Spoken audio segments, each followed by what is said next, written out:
Well, Bullock's announcement did get some backlash, but lots of praise, as you would expect in any political race. To help break it all down now, KPAX's Kent Lutzen reached out to political analyst and University of Montana professor Lee Banville to answer a few of those pressing questions.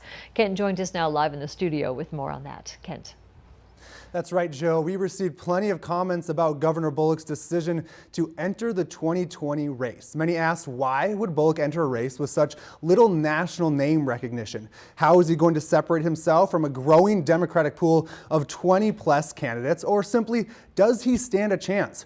And as political analyst Lee Banville explains, Bullock's first few months on the campaign trail will really shape his odds at becoming a serious contender. His campaign is really going to rely on grassroots. He's going to have to go out to, especially these early states, and build a sort of name recognition there. So even if people in California don't know who he is right now, that's okay. What he needs is Democratic activists on the ground in Iowa and New Hampshire in particular to really respond to his message and really buy into the idea that although it's a long shot, he's the kind of leader that this country needs and that the Democrats need at this moment.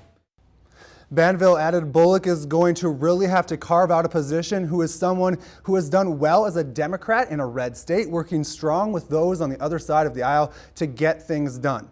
As for the number of Democratic candidates running, Banville says it's going to be very interesting how Bullock differentiates himself from other moderate Democrats in the mix, and this will be a struggle for Bullock from the very start. However, Banville added due to that large number of candidates, the votes will be spread thin, so this could be very helpful for Bullock and his campaign message. As for the primaries, Banville said Bullock is going to have to really make a real connection to voters. There are these different candidates who are going to really appeal to like your heart.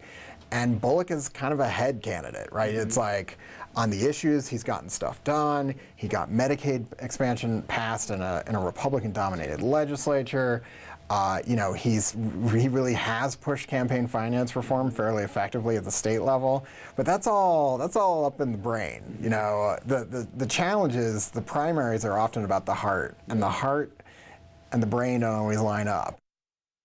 Now, Banville also made a very great point about how Montana will be perceived nationally if Bullock starts to gain some of that traction. So this will be very interesting to watch it play out. Interesting, to say the very least. This could be pretty exciting. It's also, I'm curious how he may be positioning himself against President Donald Trump. No, Banville kind of added about how Bullock already has kind of the experience running and campaigning in rural areas. And in 2016, the Democrats, didn't really check up on those rural areas. So Bullock has that going for him. Also, I'd like to add that Bullock did really well in 2016 in Montana during that campaign, and Trump also won here. So we got some back and forth going, and I'm really excited for the 2020 campaign. We'll see how far this goes, won't we? Yeah, exciting for all of us. All right.